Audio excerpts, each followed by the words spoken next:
Estamos abrindo aqui mais um Café Científico, o segundo Café Científico, em razão da Semana Nacional de Ciência e Tecnologia. Boa tarde a todos os YTechs que estão ligados com a gente. Hoje a gente recebe no nosso Café Científico uma pesquisadora que vem do Espírito Santo para falar com a gente. É a pesquisadora Maria Amélia Gonçalves Leitão. Boa tarde. Boa tarde a todos. É um grande prazer estar participando com vocês desse momento. É um grande prazer estar aqui, na Universidade Federal de Minas Gerais. Me sinto privilegiada com o convite. Prazer é nosso de te receber.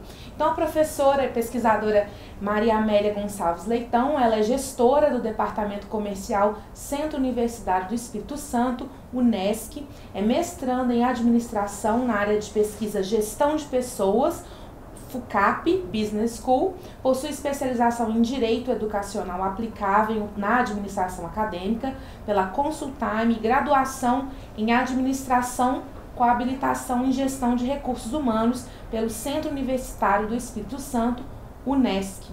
Muita coisa, hein, professora? Bastante, né? Falta muita coisa. Então, qual que é a importância desse tema para a gente debater aqui num Café Científico? Que é o tema que ela traz hoje, a importância da representatividade escolar na gestão pública. Como que a senhora avalia? Por que é importante a gente conversar sobre essa temática? Porque nós somos comunidades envolvidas, dentro do Brasil, Estado, municípios, que demandam de políticas públicas e ações públicas bem colocadas, bem estruturadas, para poder atender toda essa população. Então, o que nós queremos para o nosso país, são gestões com efeito que traga esses benefícios. Então, essa representatividade escolar, como estamos inseridos dentro de um centro universitário, dentro de uma comunidade carente, no município onde é localizado o nosso centro universitário, demanda de políticas públicas, de ações bem colocadas, bem estruturadas, para a gente poder ter um resultado positivo. Por que uma administradora, olha, ela é formada em administração, se interessou pela área de educação? É dom. Dom que foi despertado mesmo, através da experiência de estar dentro de uma escola.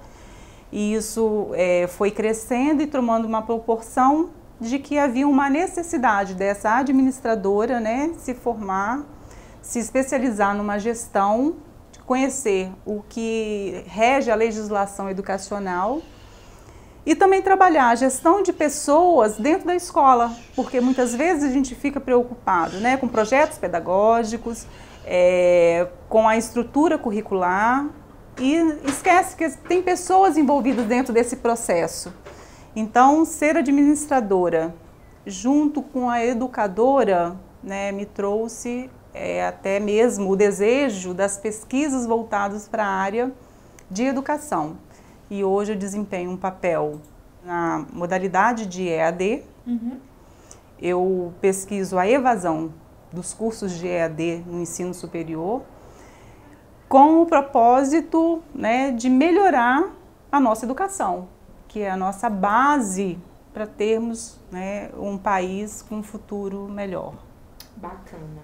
Então, que contribuições que você, administradora, com o seu conhecimento, com o seu estudo, com a sua pesquisa, pode trazer para a área de educação? Que ferramentas que um administrador pode trazer para a área de educação que às vezes um pedagogo, um licenciado, às vezes não vai ter para utilizar ali no dia a dia dele? É excelente essa pergunta, porque são questões de visões, e até mesmo trazida pela experiência profissional. E parcerias é algo que o administrador sabe fazer, o empreendedorismo, parcerias. A gente vem tentando trazer para a área de educação essas parcerias, aonde pode ser desenvolvido junto com órgãos públicos, com instituições privadas, essas parcerias para poder desenvolver projetos capazes de trazer um resultado, um benefício para a população. Bacana. Então vamos começar localizando um pouco sua pesquisa. Você está falando que você vem do Espírito Santo, de uma cidade chamada Serra, Conta um pouquinho como que é essa sua cidade, se é grande, se é pequena, como que é a realidade dela, para a gente poder entender sua pesquisa. A Serra, o município da Serra, ele faz parte dos municípios que formam a Grande Vitória. A Serra hoje é a cidade de maior população do estado. Ela tem mais de 460 mil habitantes, né? E ela está no ranking, infelizmente, das cidades a nível de Brasil mais violento. Então, essa estatística, para nós, é algo que nos preocupa, né? De ser uma das cidades mais violentas do Brasil. O UNESC, o Centro Universitário do Espírito Santo, o UNESC Serra, ele está localizado numa região dentro do município da Serra que esse índice de violência ele é muito maior. Ele que leva essa estatística para cima. Então, nós, como instituição de ensino, a gente busca trazer para essa comunidade todo um desenvolvimento para fazer com que o cidadão, a população, crie-se consciência, né, e responsabilidades para com o município. Então, o UNESC, junto com o município da Serra, trabalha em função disso, de melhorar o município, porque como o crescimento da Serra ele é notório, hoje ele é observado, né, através de grandes investimentos industriais, empresariais. Então, a Serra precisa de estar capacitando a sua população, qualificando a sua população. Então, nós, como educadores, né, como uma casa de ensino, o UNESC tem essa preocupação. Então, a representatividade hoje que nós estamos trazendo, que é o foco hoje, né, do nosso Café Científico Virtual, é justamente conscientizar os nossos telespectadores, né, as pessoas que participam hoje do Café Científico Virtual, de que há uma necessidade de nos colocarmos à disposição do nosso município, do nosso estado. Então, nós, do Centro Universitário, junto com outras instituições de ensino também do município da Serra, formamos o Conselho de Ciências e Tecnologia do município da Serra. Esse conselho, qual o objetivo desse conselho? É de trazer para as pessoas que convivem ali conosco nessa comunidade acadêmica, essas políticas públicas, o que tem sido feito hoje dentro do nosso município para melhorar a nossa convivência, o nosso crescimento, né, relacionamento. Porque você está inserido numa região violenta, né, gera uma barreira para você fazer qualquer trabalho ali dentro. E eu também, dentro da minha pesquisa, né, trabalhando extensão e pesquisa, tenho a necessidade de estar junto à comunidade. O próprio município, a própria Secretaria de Ciência e Tecnologia também tem a mesma necessidade de estar dentro dessas comunidades. Então, nós precisamos unir forças, criar parcerias de estarmos juntos, né, trabalhando com o mesmo pensamento. Então, essa representatividade é isso. O conselho que foi criado, trazendo algumas ações e trazendo para essas comunidades o que hoje o município está oferecendo. Bacana. Então, esse conselho ele se reúne, tem uma periodicidade. E aí, quem chama esse conselho para poder se reunir? É a cidade, é a Secretaria de Ciência e Tecnologia que chama esse conselho, esses membros para se reunirem? É a própria gestão municipal que fomenta, né, o conselho e que traz, né, porque também precisa de toda uma estrutura para o conselho se reunir, para o conselho criar ações. Então, é o próprio município que cria essa condição. Cada um leva a sua demanda, sim, né, e juntos, toda a pauta ela é direcionada para as necessidades que o município tem. Então, juntos, né, é criado, é trazido ideias, porque somos formadores de opiniões. E o nosso aluno, a gente prepara ele para esse cenário, né? Então, juntos com os nossos alunos, junto com os nossos professores, a gente cria essas demandas e leva para o conselho. Junto com o conselho, a gente elabora essas ações. Que interessante. Mas onde é que surgiu esse seu interesse? Você formou em administração, tem aí uma experiência grande aí, ó, de pós-graduação. Como que começou esse interesse? Partiu de vocês, de você, pessoal, cientista, pesquisadora, ou partiu isso já estava posto para a instituição? Como é que foi essa troca? Quem começou a história? No Centro Universitário Unesc, eu estou há 15 anos, faço parte, né, dessa equipe há 15 anos.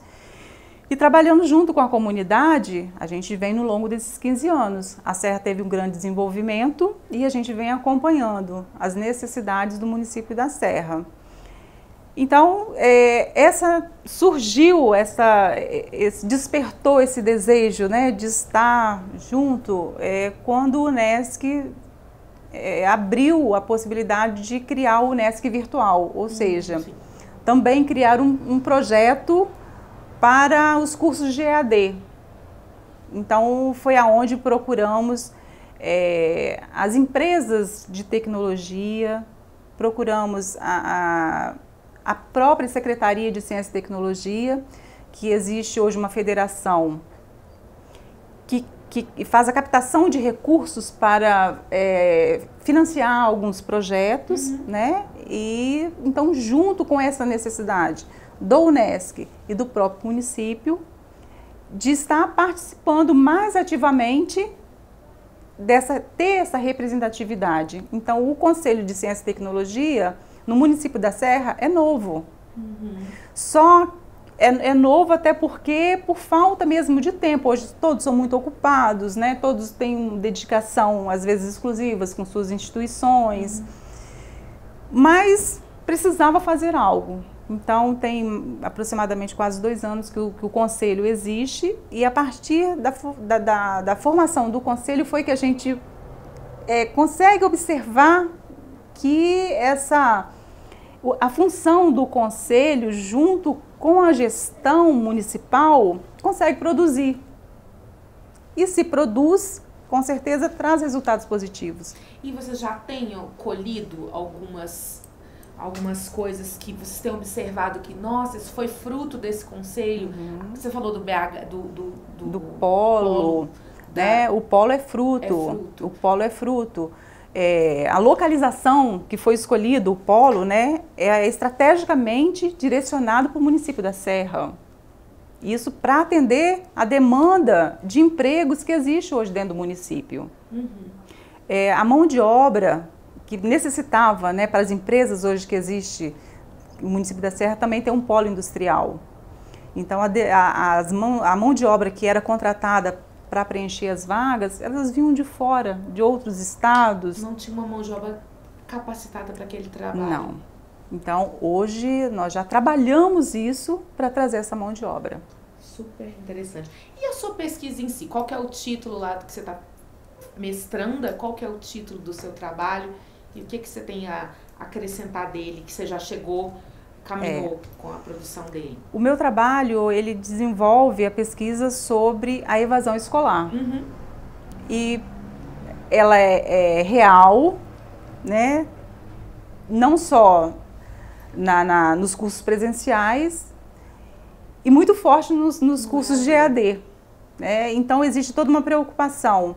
As escolas públicas hoje abrem uma quantidade de vagas, né, para os cursos de EAD.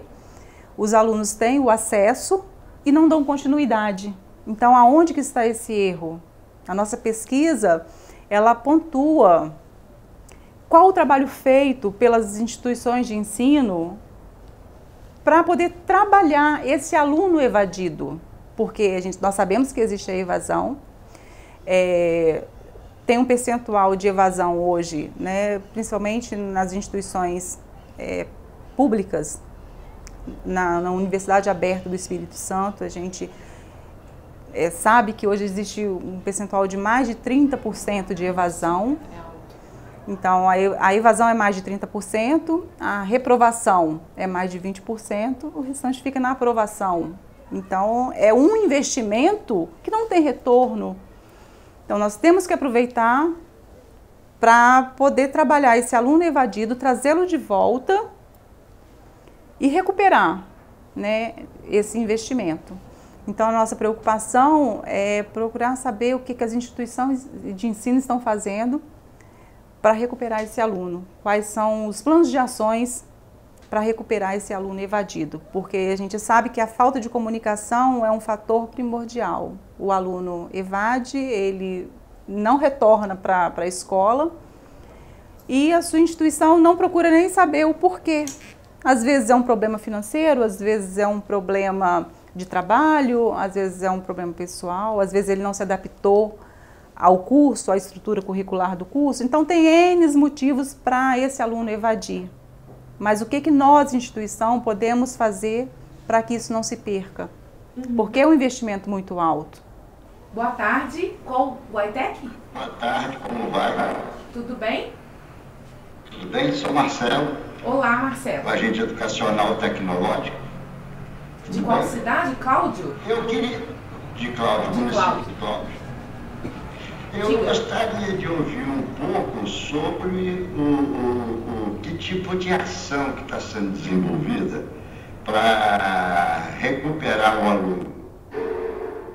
Professora, você já pesquisou, já conheceu algumas iniciativas que estão sendo feitas para recuperar esse aluno que foi evadido no EAD? Não, nós ainda não temos essas ações porque nós estamos no processo de pesquisa e nós conhecemos, por exemplo, que os nossos IFES, né, Institutos Federais no Espírito Santo e no nosso município da Serra, que nós temos uma unidade, né, essa evasão ela existe, mas não existe ainda nenhum trabalho feito para essa recuperação. Então, assim, ações sensatas e que trazem um resultado nós ainda não temos. Perfeito. Excelente convite, porque realmente é a nível de Brasil. Verdade. E aí vai a gente precisa encontrar uma maneira de seduzir essa moçada. Isso. Verdade. Eu falo que nós educadores temos que encantar o aluno, né? Sempre encantar. E no EAD a gente tem que fazer esse trabalho ainda com mais firmeza, esse encantamento, porque a gente não tem a interação presencial.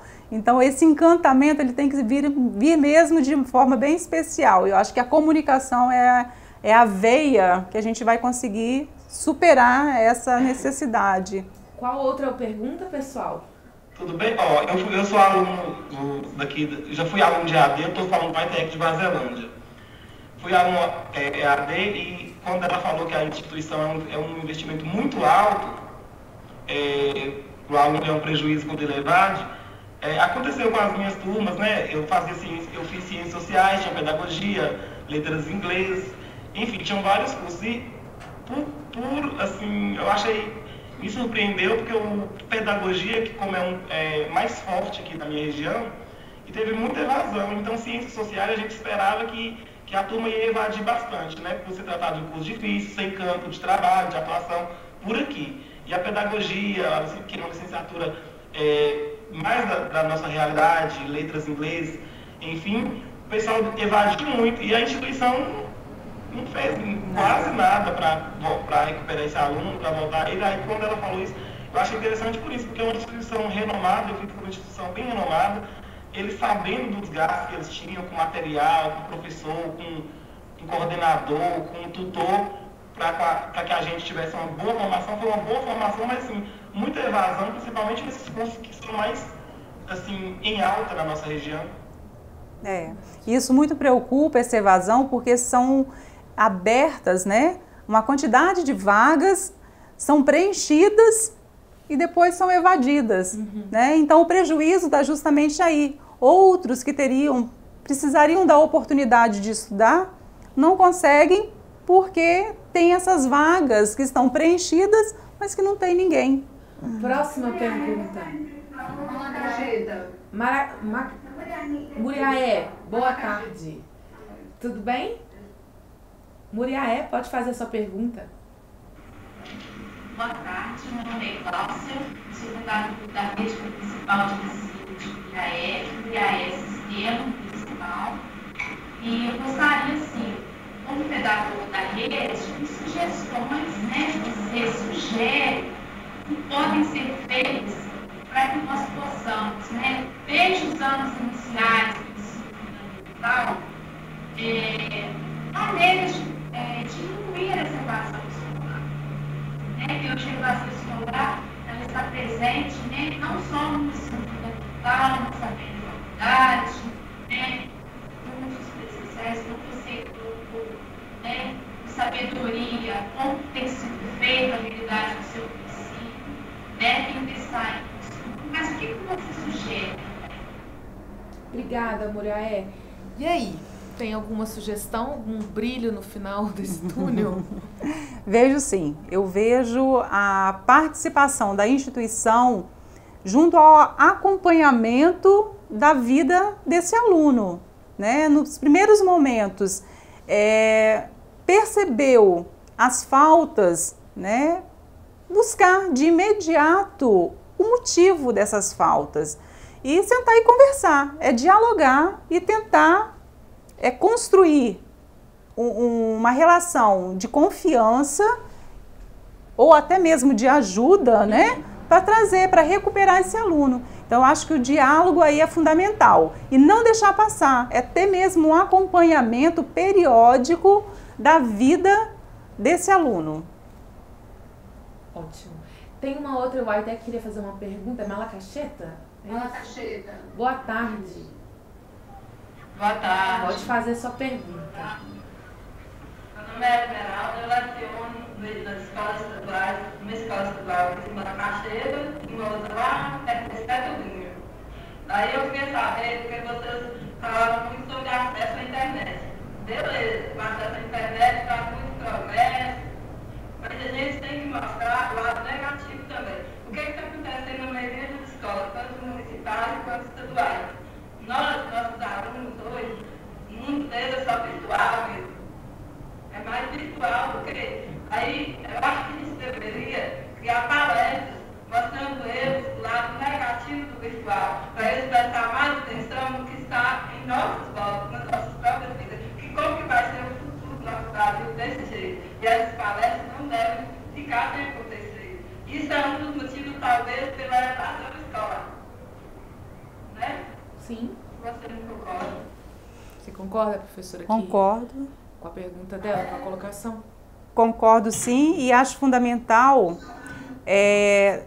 darmos para esses alunos, para os nossos, uma base, porque essa geração Y, né, que é a geração de acesso, né, um acesso muito rápido, as mudanças muito rápidas, criar uma base para esses alunos da educação infantil, porque hoje a gente vê nas escolas de educação básica que os alunos na educação infantil já começam a ter, né, o acesso à internet, joguinhos na internet. Então, eles estão sendo criados dentro dessa tecnologia, dentro dessas mudanças muito rápidas. Então, eles enxergam que hoje a internet é a base de tudo. Eles têm que estar linkados, né, a um site, em algum link, para poder ter o acesso à internet, para poder ter acesso a esses jogos. Então, eu acho que educar os nossos filhos, hoje os meus netos, né, para que eles saibam o limite. Eu acho que é impor limite para essas crianças, para os jovens, para que quando eles chegam em sala de aula não usem só a internet para momentos que não são proveitosos. Então, eles têm que saber que a internet em sala de aula é para pesquisa, é para desenvolvimento educacional. E no momento, né, de distração ou diversão, eles terem também o horário para isso. Então, isso começa, acho que na base, não só na escola, mas também nas famílias. Se a escola, juntamente com as famílias, fizerem esse acompanhamento, eu acho que tem como a gente solucionar isso, porque é um problema sério. Hoje nós trabalhamos no ensino superior, não são crianças, que se comportam como crianças. O tempo todo nós estamos ali à frente de uma sala de aula, né, que eu trabalho presencial, em cursos presenciais, e encontro grande dificuldade de trazer o aluno para a minha aula. Ele está ali, mas não está. Não está. Não está. Ele está conectado em algum lugar, que com certeza não é na minha aula. Então, isso traz um problema de relação. Isso por quê? Porque esses alunos hoje que estão no ensino superior, eles não tiveram essa base. Eles já pegaram o bonde andando, né? Então, eu acho que se a gente começar do início com as crianças, né, na educação infantil, a gente vai conseguir formar uma geração com limites. Sim. Muito bacana a resposta. E alguma outra pergunta? Nova Serrana. Nova Serrana. Boa tarde. Boa Boa tarde. Meu nome é Cícero. Meu nome é Cícero. A gente sabe que a educação, no geral, a gente sabe essas novas gerações de jovens e crianças, eles estão além de nós que já estamos aí educando, lecionando dentro das escolas. Qual a sugestão que a senhora tem para os gestores trabalharem mais essas questões de trazer esse aluno, além da tecnologia, a gente trazer esses alunos para ver o mundo e o ensino de uma forma melhor para eles? Porque os alunos, como já foi mencionado aí, estão tendo dificuldade de acesso ao comportamento, ou seja, aos limites. Dentro da sala de aula, todo mundo quer mexer no iPhone, coisas assim. E o que a gente pode fazer para poder eles terem esse acesso, mas também ter uma possibilidade melhor de aprendizado dentro do concreto, ou seja, no papel mesmo, na prática, além da teoria? Boa tarde, Cícero.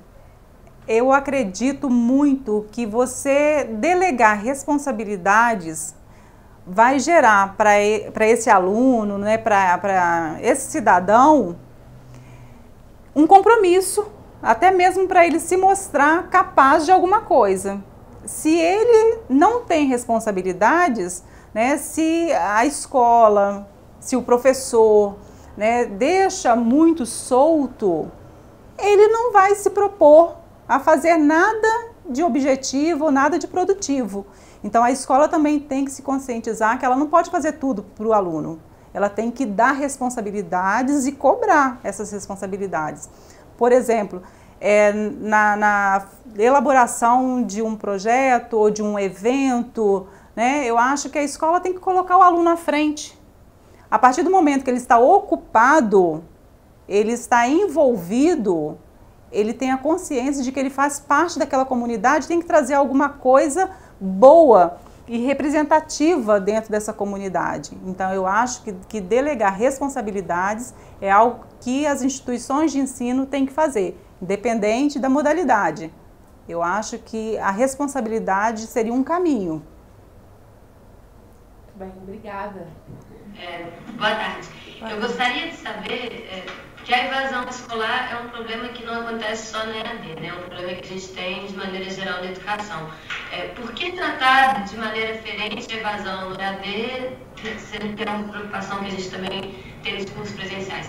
Porque eu penso assim, no curso de EAD que eu faço, em que eu tenho autonomia para decidir os horários das aulas, né, a prova, quando eu faço, tudo, geralmente se eu saio, né, de um curso desse, em que eu tenho autonomia total sobre o gerenciamento do conteúdo, se eu saio, normalmente de responsabilidade minha, né, alguma coisa não me agradou, ou eu não estou conseguindo acompanhar o curso, né, mas num curso que o formato é esse, que a gente tem aula, horário, né, que é tal qual como vocês propõem, tem esse formato, tem aí uma palestra, né, mais parecido com presencial mesmo, por que tratar o tema da evasão de maneira diferente? Os motivos não seriam parecidos?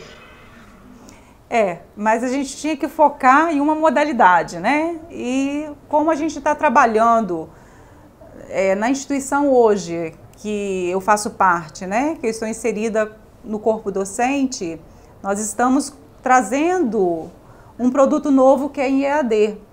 Então, para a gente já começar um produto com diferencial, a proposta era já trazer esse produto com esse diferencial. Então, nós já vamos trazer os cursos de EAD do UNESC com esse acompanhamento desde o início, não deixar o aluno evadir. Então, por isso que eu tenho a necessidade de pesquisar a modalidade EAD. Só que nós também trabalhamos os cursos presenciais e sofremos da mesma forma sobre a evasão, né? E trabalhamos também com dificuldade em recuperar o aluno no presencial. Só que o porquê que foi escolhido o EAD? Porque nós estamos fazendo um projeto novo, um produto novo, que nós já queremos começar com ele certo. Bom, e você acha que os motivos são semelhantes de qualquer maneira? Você acha que foi só um recorte metodológico, né? Você acha que os motivos da evasão do presencial e do EAD se assemelham? Eu acho que se assemelham, sim. Né? As necessidades do indivíduo, né, são muito semelhantes, independente de onde ele está inserido. Às vezes é um problema de trabalho, às vezes é um problema financeiro. Então, são semelhantes, sim. Professora, se, por exemplo, se fosse a questão, já que temos que trabalhar esse aluno, trazê-lo para dentro, não seria possível estar fazendo umas reuniões periodicamente, dando mais apoio a esse aluno, vendo os trabalhos, mas como, por exemplo, o tutor presencial, a hora que dá o acompanhamento em sala de aula, né, a gente, os coordenadores, os professores, estarem junto com os alunos, não seria isso um meio de prender? Nesses últimos 4 anos, eu estive à frente da direção executiva do campus UNESC Serra. E sempre cobrei muito desses coordenadores justamente esse acompanhamento. Eu falo que o coordenador, ele é o elo, né? Instituição, ensino, a instituição, professor e aluno. Então, quando tem uma falha, o aluno ele evade, o coordenador tem que justamente fazer acionar, né, esse mecanismo para poder trazer o aluno de volta. Então, assim, não é culpa do coordenador, mas o coordenador, ele tem como fazer o contrário, trazer esse aluno de volta através do professor, através da instituição, né? São uma série de esforços que tem que fazer para esse aluno trazer esse aluno de volta. Então, eu acho que a coordenação é fundamental nesse processo. Boa tarde a todo mundo que está acompanhando a videoconferência. Boa tarde. Eu participei na Superintendência Regional de Ensino da minha cidade como analista educacional, trabalhei por 3 anos e trabalhei essa questão da evasão do ensino fundamental dos anos finais. Dentro dessa evasão, nós analistas trabalhávamos com as intervenções pedagógicas com os alunos, principalmente os alunos noturnos, porque a evasão, ela vem de uma má formação do aluno. Também a gente tem a questão também da má formação do professor. Eu não estou criticando, eu sou professor, gosto muito da minha profissão, mas a formação dorsal dos nossos docentes nos dias de hoje está praticamente equivocada. A maioria desses professores que entram para poder se qualificar, eles entram simplesmente para adquirir um diploma. Pouquíssimos gostam de ler. Para ser professor, tem que gostar de ler. E esse gostar de ler tem que ser passado para os nossos alunos, para que despertem a curiosidade da leitura, né? Então a evasão vem não só do ensino fundamental, a gente vai voltar um pouquinho atrás nos anos fundamentais e anos finais. Porque o não gostar de estudar faz com que ao chegar no ensino médio não tem, né, o hábito e perde a essência do estudo, né? E isso vai impactando na série seguinte. Só para vocês terem uma ideia, a gente tinha os dados do pessoal que iniciava o ensino médio, 85% dos alunos do ensino médio não concluíam o ensino. Desses 15% que iam para o ensino superior, 10% somente concluíam, porque não gostam de estudar, né? Esses alunos vêm do ensino fundamental, da escola pública, têm essa dificuldade, nós temos má formação de professores. Tudo isso vai impactar no produto final, que é o ensino superior, né? Então é muito importante que se discuta com todas as UAITEC qual é o papel de cada um, qual é o papel da instituição para que quando começar os cursos mesmo, a gente tenha um foco principal que é na evasão. Também fui professor da Unopar, a Universidade Norte do Paraná, eu fui professor, tanto tutor, conheço a realidade das evasões. Só para vocês terem uma ideia, o curso de gestão ambiental, onde eu era coordenador, nós iniciávamos com 40 alunos, terminava com 12, com 10, e olha aqui em cima. Porque no curso da EAD a gente tem dois momentos, o momento da videoconferência e o momento onde o tutor tem um papel fundamental, que é despertar a curiosidade do curso. Se esse aluno vai para a universidade não conhecendo o curso, no primeiro mês ele já sai do curso. Então isso é muito importante, eu queria salientar aos companheiros que estão assistindo essa importância de que é despertar a curiosidade do aluno também ao entrar na universidade. Muito obrigada. Perfeito. Em parte eu concordo, né, com sua colocação, só que eu não vejo a má formação, né, a culpada da evasão. Eu vejo a má formação também, né, uma das causas. A má formação, eu falo, por exemplo, é falta de ética comentar, mas eu no meu curso de licenciatura eu vi a má formação, eu falo no interesse, porque muitos dos nossos professores não têm didática por exemplo, eles sabem o conteúdo, mas parece que peca na didática. Por exemplo, dentro da geografia, eu vou explicar os fenômenos naturais da Terra. Eu sei que existem vários fenômenos, mas o meu aluno ele não sabe interpretar aquilo que eu estou explicando. A senhora entendeu? A falta é a falta didática do professor. Ele tem a formação, mas parece que quando vai chegar no produto final, que é passar o seu conhecimento de professor para o aluno ele não consegue identificar aquilo que o professor está desenvolvendo. Então, quando eu falo o produto má do professor, é a falta da didática. Certo.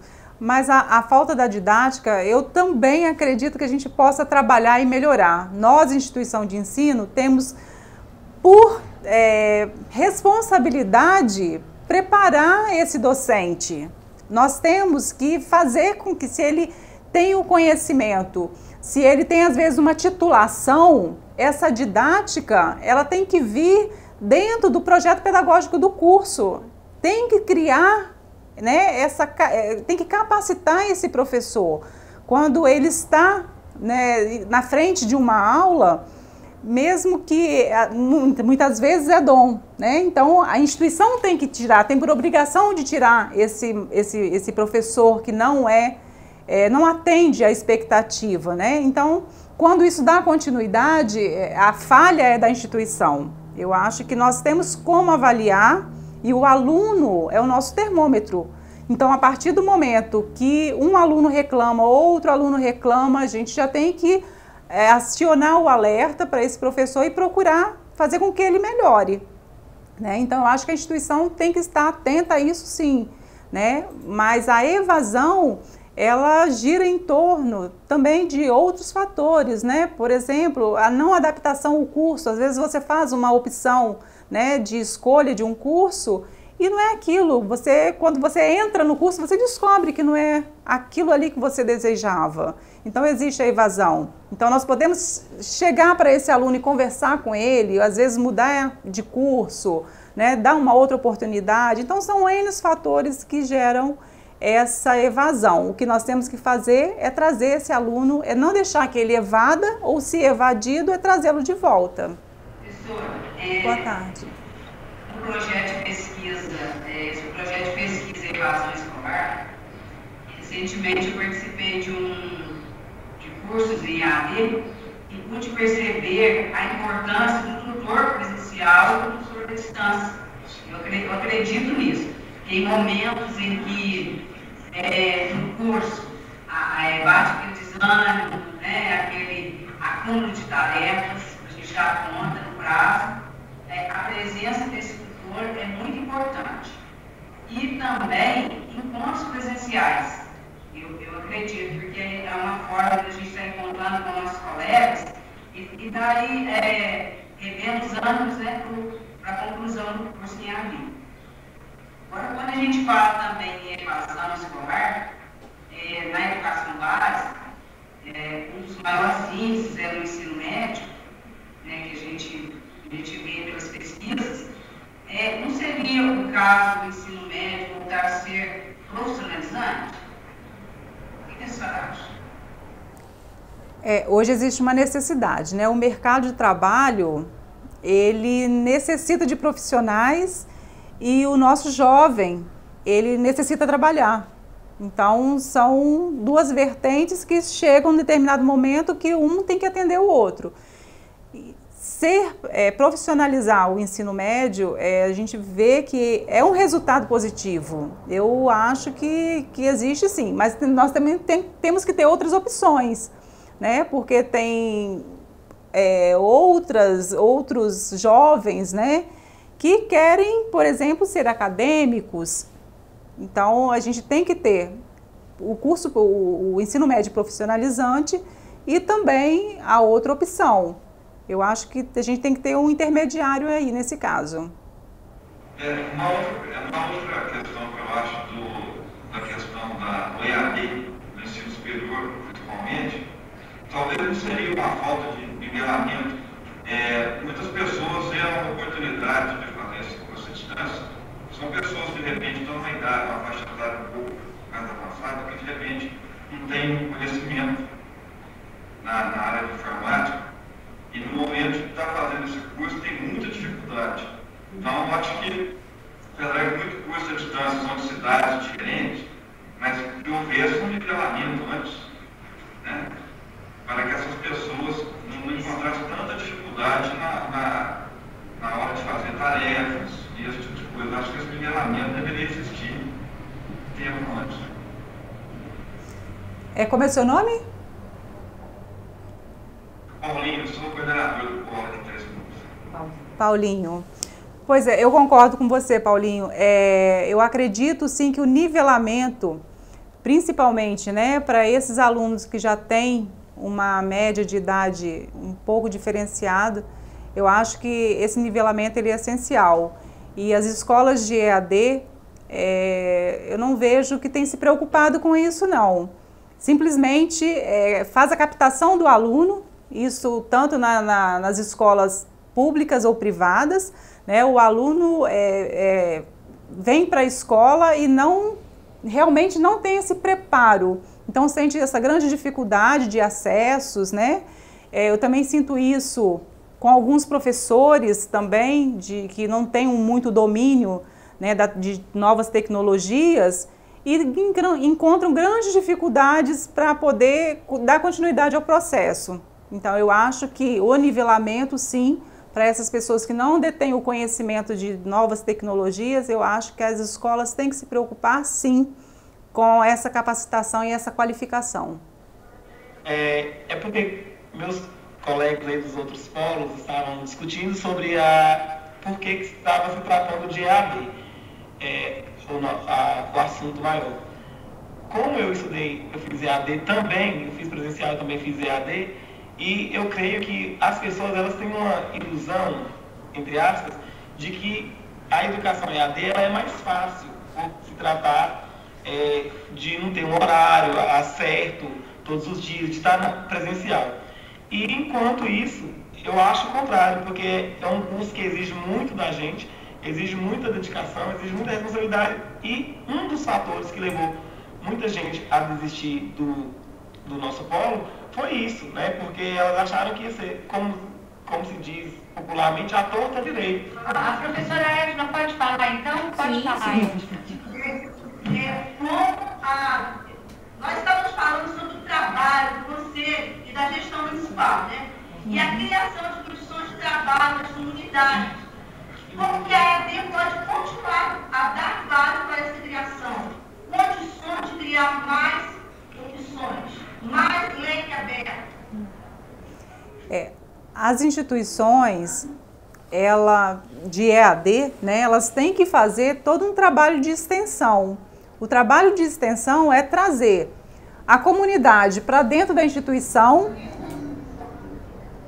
e levar o aluno para a comunidade. Então, eu acho que esse é o veículo que a gente precisa para poder criar mais possibilidades. E dentro do EAD, pode ficar ainda mais fácil, porque hoje nós sabemos que o jovem tem um acesso tanto no celular, né? Ele tem um acesso direto. Então, a instituição oferecendo cursos de EAD para a comunidade via cursos de extensão é um veículo que dá um resultado muito positivo. É a minha sugestão. É a minha sugestão, criar cursos de extensão para a comunidade. E eu até gostaria de colocar uma perguntinha para vocês, que a gente levasse para casa para poder pensar mesmo, né? O que eu estou fazendo pela minha comunidade? O que eu estou, dentro da minha condição de aluno, professor, cidadão, né? O que eu estou trabalhando com o meu município, com o meu bairro para melhorar? Né? O que eu estou buscando junto aos prefeitos, aos governadores, ao meu vereador, né? Uma melhora para esse conjunto. Eu acho que cada um tem que fazer a sua parte, cada um tem que se dedicar um pouquinho. Quando a gente faz parte de um conselho, quando a gente faz parte de uma liderança comunitária, né? É uma dedicação, às vezes é uma doação, você está ali como voluntário. Só que o que a gente colhe com esse desenvolvimento, com esse aprendizado, traz um retorno maravilhoso, não só para minha família, mas como, né, para todos que estão ao meu redor, para a minha escola, né, para o meu município. Eu acho que todo mundo tem que fazer um pouquinho, essa doação tem que ser feita. Então, o que eu estou fazendo agora, né, para a minha comunidade? Acho que a gente deveria pensar um pouquinho sobre isso. Muito obrigada a todos os YTechs que participaram. Professora Maria Amélia, faça suas considerações finais aqui para nosso segundo encontro do segundo Café Científico. Ainda tem muitos outros encontros ainda nesse mês. Que bom.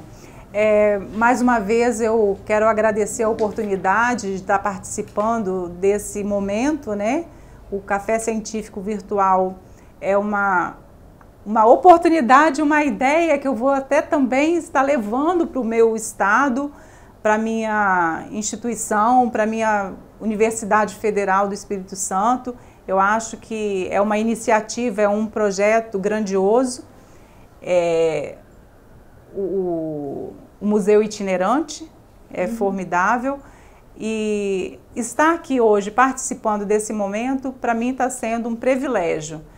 Conhecer todos vocês, para mim foi um grande prazer, e mais uma vez eu agradeço. Muito obrigada pela sua participação, pela sua brilhante explanação. Agradecemos a todas as YTechs, a sala que divide a conferência da Escola de Ciência da Informação do UFMG, a equipe do Museu Ponto, que nos assiste aqui, a Secretaria de Estado de Ciência, Tecnologia e Ensino Superior de Minas Gerais, que eu faço parte, e também a equipe do Limonada Audiovisual, que nos ajudou aqui com a transmissão.